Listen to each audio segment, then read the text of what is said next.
Welcome back to Tread on Sports. We're going to change gears here a little bit and talk about the Lady Lobos basketball. Their first game of Mountain West Conference play was a win against Fresno, and we're going to pick up their game against San Diego State here early in the first half. And on the Lobos' opening possession, it's Michaela Burleson missing the three, but Charisse, not getting boxed out on the backside, puts in the easy two. Charisse is a great player for this team. As we'll see in this episode, the amount of freedom that coach has given her is increasing. The team's beginning to run more and initialize their dribble drive offense a lot more than we'd seen in the first part of the season. San Diego State didn't get much going on early, but this is a tough lay-in by number 22 that falls, as does she. However, Michaela Burleson would get a great backdoor cut and one. Backdoor cuts are something that we're going to see more of in this game, and the Lobos really struggled with them in the second half. Something they didn't struggle with, though, was the three-pointer, as Charisse knocks one down here. And they're going to see Rochelle Vanderkill get a good rebound, and with great vision, makes a pass to the corner, extra pass for another Charisse three. But one of the few bright spots for San Diego State was number 22, and we see her answer Charisse's three with one of her own. Charisse wasn't just doing it on the offensive end, as we see her step in front of the passing lane, pick off a pass, and lay it in for an easy two. And at the end of the first quarter, we had Alex P. knocking down a 15-footer, and then she'll get another chance on a backdoor cut and go to the line for a chance for three.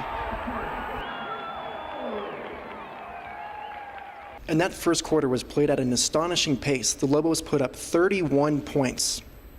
Charisse was clearly the best player on the floor, and when they did get the ball down low to Rochelle Vanderkill, she was able to do what she wanted. And in the second quarter, we see Rochelle Vanderkill again being strong and decisive with the ball, turning over, clearing the defender out of her way, and going up and making the bucket. And they're going to see Jason Nunn with a nice take, pump fake, lets the defender fly by, and puts it in up off the glass. Again, San Diego State had a real time getting anything going, even when things went right. We see him get out and have an easy layup in transition that they can't get to go. Alex P. here hits a three from the left wing. She'd go 3 for 5 and have 8 points in the first half, but things get scary here as she comes across to set a screen in the middle of the lane and collapses to her knees, falls down, and would remain on the floor motionless while she got attended to by the trainers. You can see it wasn't anything intentional or malicious, but she runs into a forearm or an elbow there on number 40. A lot of the reports were saying it was a shoulder or an arm, but you can clearly tell that she got a forearm elbow right up under the jaw. As you can see, the medical training staff from the UNM bench comes running in from this play. Even before the refs have identified and stopped the play, you can see her standing up and running out onto the floor. She almost beats the San Diego State trainer, and you imagine she would have had she been closer. San Diego State shakes that off and hits a three at the buzzer to go into halftime. It was a 30-point deficit for San Diego State at halftime, and a lot of the worry for the Lobos was with Alex P. After the game, we found out Alex P. was awake and alert when she was carted off the floor. She was taken to the hospital for precautionary reasons, but coach doesn't see that there's any reason to be concerned. And in the second half, the Lobos would come out sloppy, with almost a turnover between Charisse and Michaela there, which would lead to a turnover. Miscommunication there between Charisse and Jada. However, all players were affected, as we see Nunn throw the ball out of bounds on a backdoor cut. And then even Charisse has a turnover on her own, but after the turnover, she makes a great play to tie up the defender. Charisse is really good at, after a mistake, she doesn't compound it and make a frustration foul. She always makes the right play after a mistake. And even when she hasn't made a mistake, she can do good things, as we see here. Nunn's going to drive, get the defense to collapse, and Rochelle's going to get a great entry pass that she finishes with no one in front of her. Now, this is our fan of the game. He helped hold San Diego State to 4 of 10 from the free throw line. His favorite line was, "Hey, hey, hey," and I think it worked. Charisse gets a wide open look from the top of the key and knocks down that three. And Brittany Panatini, who doesn't get much playing time, says, "Hey, guess what, Charisse? I can do that too." That three would put the Lobos up 85-42, and that would be the final. Charisse would finish the game with 23 points, 9 rebounds, and 8 assists. If the game was closer and she got a little bit more playing time, I assume she would have gotten the triple-double. She was really filling it up. Nunn and Burleson would each chip in 12. Not pictured was Emily Lines, who came in off the bench for Alex P. when she came down, or when she went down. Emily was 3 or 5 from three-point land, all in the second half to finish with 9 points. And we shot it extremely well. You know, and that's not always the case, but tonight we shot it extremely well. But I think the most important thing is we played hard, and we were able to get some defensive rebounds, which allowed us to run a little bit in transition. Coach was then asked about the play specifically of Charisse and what he saw from her tonight. Yes, she played well. You know, and like we talk about just about every game, if we're going to be any good, she needs to be good. And you know, for the last, I don't know, 3 weeks or whatever it's been, last four non-conference games, first 2 conference games, she's been the player that we thought she was going to be. And in watching these first couple conference games, it seems that the Lobos have gotten a lot more perimeter oriented, shooting more threes, not getting the ball into Rochelle Vanderkill as much. So I asked Coach if that was something he was doing on purpose or just the flow of the game. Yeah, I don't know. Maybe just, you know, we just kind of got to play. Like, if they're going to go in there and take Rochelle away, then there's nothing we can do about that. You know, so somebody has to make a shot. You know, and some nights it's different, and she gets more opportunities. But I mean, it's not by design. If that's if that's what you're asking, it, you know, just kind of happens. After Coach, we got a chance to catch up with Emily Lyons, who had that breakout performance, and ask her if it felt good for her to come out and have that kind of performance. Yeah, I try to stay ready. You never know when, you know, stuff's going to happen. So I always try to stay mentally focused. And then, yeah, I'm happy I was able to contribute a little bit when I got my opportunity. So. That's a good answer there from Emily. You do always want to stay ready, and I'm glad she was able to take advantage of her opportunity. After this game, it was Utah State University coming to town to face off against the Lobos. Coming into the game, I was interested to see what kind of performance Emily Lyons would have. After the last game, Coach said that she would be getting the majority of the minutes in Alex P's place as she was still going through concussion protocol.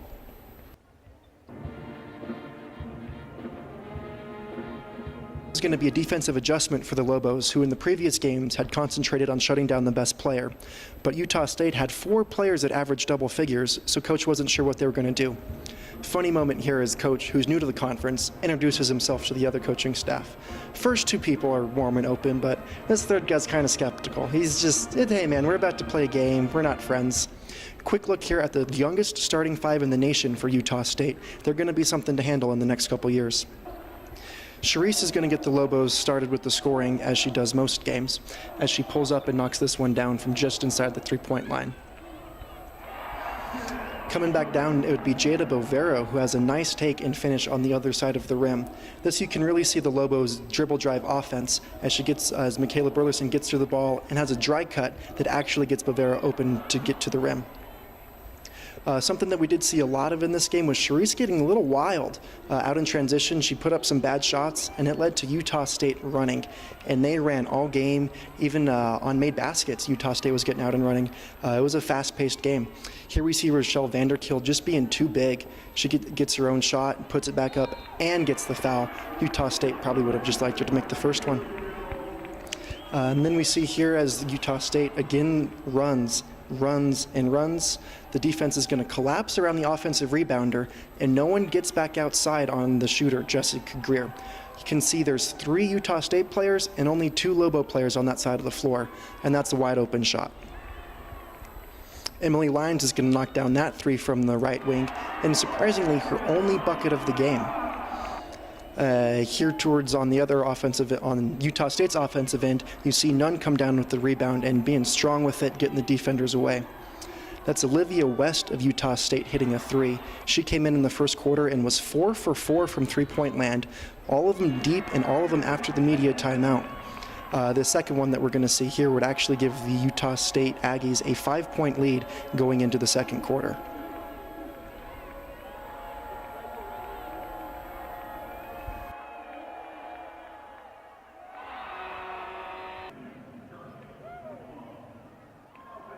In the second quarter, the Lobos were lucky to keep that 5-point differential, as you see this errant cross-court pass get picked off that Utah State runs down and gets the open 3. A little bit later in the game, in the same quarter, UNM would have another turnover that leads to some Utah State buckets. Even with the sloppy quarter, UNM was able to remain within 5 at the half.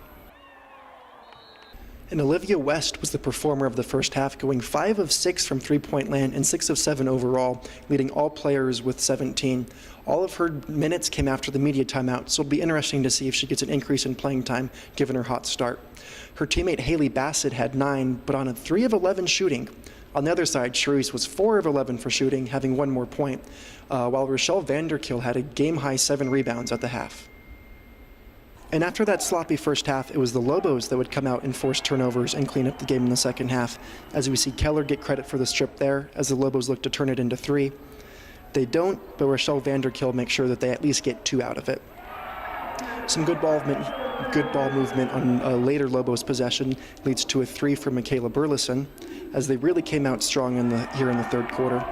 And then Charisse will end the scoring in the third quarter for the Lobos by knocking down a 3 on a beautiful inbounds play by Coach Bradbury. The Lobos would outscore the Aggies by 13 in the third quarter and would take a 8-point advantage into the fourth quarter, leading 62-54. And while she had a strong second half in general, Jason really took over in the fourth quarter, as we see her start it off with a block, and then she'll have a great post move here with a pump fake, gets her defender in the air, and then finishes when she's on her way down. This was another really nice play by Jasa, and also is the radio portion of our show today. She made a nice move on the left side, again got the defender in the air, and finished. And if you don't believe me, just look. These fans really enjoyed it. We knew coming into the game the Lobos were going to have to adjust their defensive strategy because they couldn't just concentrate on one player. And whatever it was Coach said, it worked. They held Olivia West to 0 of 3 from the field and 0 of 2 from three-point land in the second half. And for the game, Haley Bassett and Rochelle Brewster were held for 7 of 28 and missed all 7 of their three-pointers. The Lobos themselves were the ones with the balanced scoring, as Charisse had 23, Jason Nunn added 22 off the bench, and and Rochelle Vanderkill chipped in 18 along with 12 rebounds. One surprise during the game was the limited playing time of Emily Lyons. She only got 9 minutes, all of them in the first half, and lots of people expected her to step up and have a big role filling in for Alex P.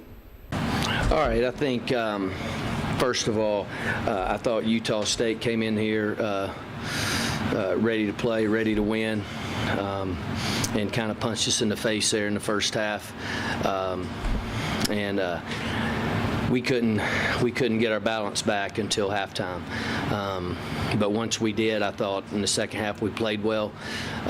We defended better, we rebounded better, and we made a few shots.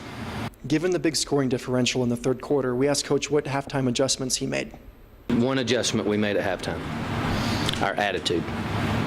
We asked Coach what tactics did he use. Did you yell at your players? Maybe was there a little bit of cursing? And he had a nice answer. No, it's your team.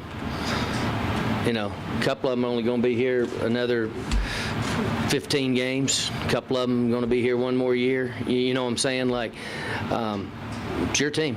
So if this is what you want to do, then that's fine. That's it. We didn't yell. We didn't do anything. We just told them the truth. And after that nice answer, we have one of my favorite answers from any coach this year.